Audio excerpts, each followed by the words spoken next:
حبايبي عاملين ايه؟ يا رب تكونوا بألف صحة وبألف خير. معاكم ايمان خطاب من مطبخ كيجي وان.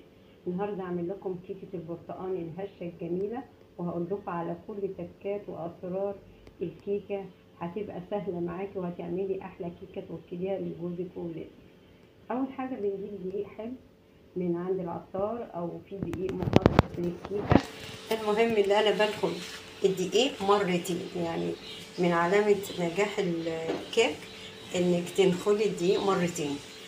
قبل ما اعمل اي حاجة في الكيكة بشغل الفرن بتاعي، لان الكيكة لازم تدخل على فرن ساخن على 180 درجة.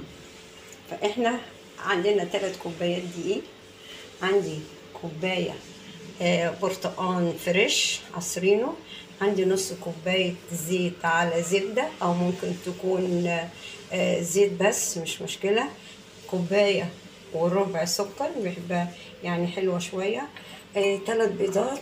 وكل الكلام ده واخد درجة حرارة الغرفة، ما تكونش في التلاجة. حتى لو كانت الحاجة في التلاجة بتطلعيها بره التلاجة قبلها بفترة وتبتدي تعملي الكيكة بتاعتك. عندي هنا الدقيق بتاعي بعد ما اتنخل 3 كوبايات، بعد ما اتنخل مرتين، معلقة صغيرة ملح،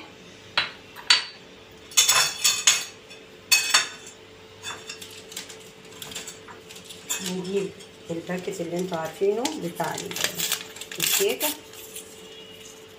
بيكنج باودر باكت. بسم الله وصلى على رسول الله يا جماعة. لازم نقلب المكونات دي مع بعضها الأول عشان تدخل في بعضها. دي المكونات الجافة، سهل كده لغاية كده ماشي. هنركن على جنب. عندنا الخلاط بتاعنا الجميل، هنحط المواد السائلة. ايه هو المواد السائلة يا ستي ايمان؟ هنقول لكم يا جماعة اللي احنا لسه قايلينها حاجة. كوباية العصير البرتقاني الفريش، بسم الله، نص كوباية الزيت،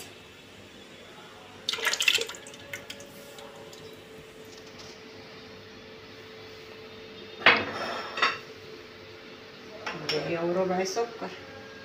السكر يا ريت يبقى لونه ابيض حلو كده،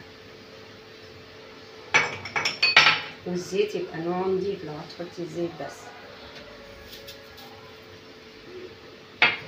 والثلاث بيضات بتوعنا لدرجة حرارة الغرفة. هنجيب الفانيليا بتاعتنا اهي من عند العطار بطعم البرتقان عشان تعزز لي طعم البرتقان في الكيكة. هفتحها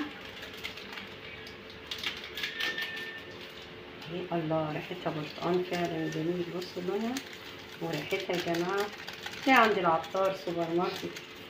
هضربها في الخلاط وارجع لكم تاني. اهو بص يا بنات، شوفوا اللون والقوام عامل ازاي. هننزل بقى على الحاجات السايله على الحاجات الجافه اهي كده. طبعا الفرن مش شغلاه قبل ما اعمل الكيكه. اول ما دخلت المطبخ اول حاجه الفرن يشتغل، وما افتحش الفرن خالص عليها الا بعد 45 دقيقه 40 دقيقه. ابص على الكيكه بتاعتي، اجيب عصايه الشيش طاووق ومنه الوسط، يعني من الوسط كده اختبر الكيكه بتاعتي. لو طلعت الشيش طاووق نضيفه يبقى كده الكيكه بتاعتي استوت وتمام. انما لو لقيت فيها عجين والكلام ده هزقها تاني في الفرن واسيبها 5 دقايق.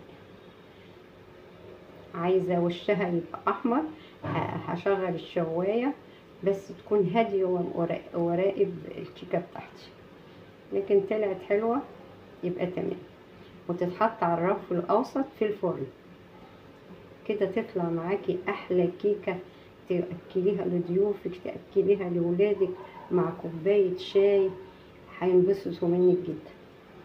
هنا ايه، نعمل الاول بالراحه عشان الدقيق ما يتنطرش علينا.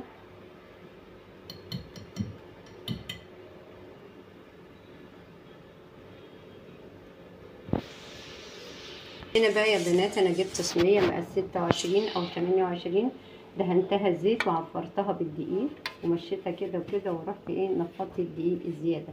عشان الكيكه بتاعتي ما تلزقش في الصينيه. هنزل بقى بخليط الكيك. بسم الله.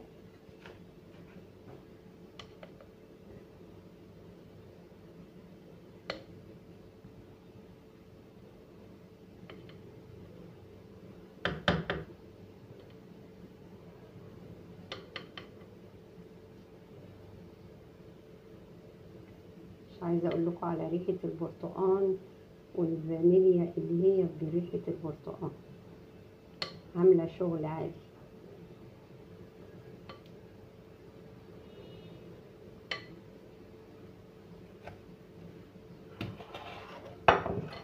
هنمشي كده خليط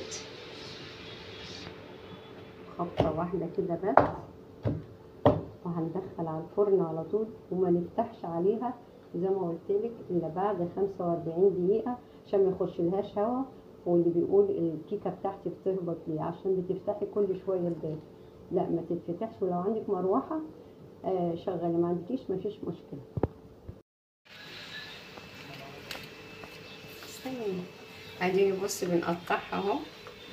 نشوف الكيكه بتاعتنا حلوه. طلعت الكيكه من الفرن وقطعتها، صبرتها كمان بكل الخشب اهي. طالما تطلع نضيفه يبقى كده استوت. هنشيل بقى ايه قطعه منها ونوريكم كيكه البرتقال بتاعتنا الجميله الهشه جدا. مش مستحمله عشان هي لسه سخنه، مولعه نار. هشه جدا بقى عشان احنا نخرمها. شايفه عامله ازاي؟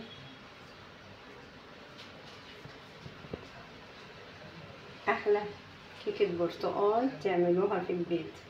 يلا بقى حضري حاجه الكيكه واعملي كيكه واعملي الشاي واكلي ولادك. وما تنسيش في اللايك والشير سبسكرايب تفعيل الجرس.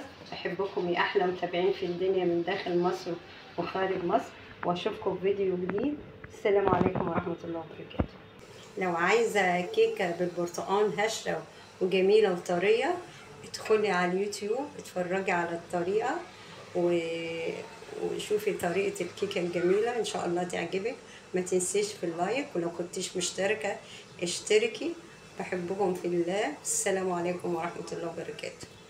لو عايزه كيكه بالبرتقال هشه وجميله وطريه، ادخلي على اليوتيوب اتفرجي على الطريقه وشوفي طريقه الكيكه الجميله، ان شاء الله تعجبك.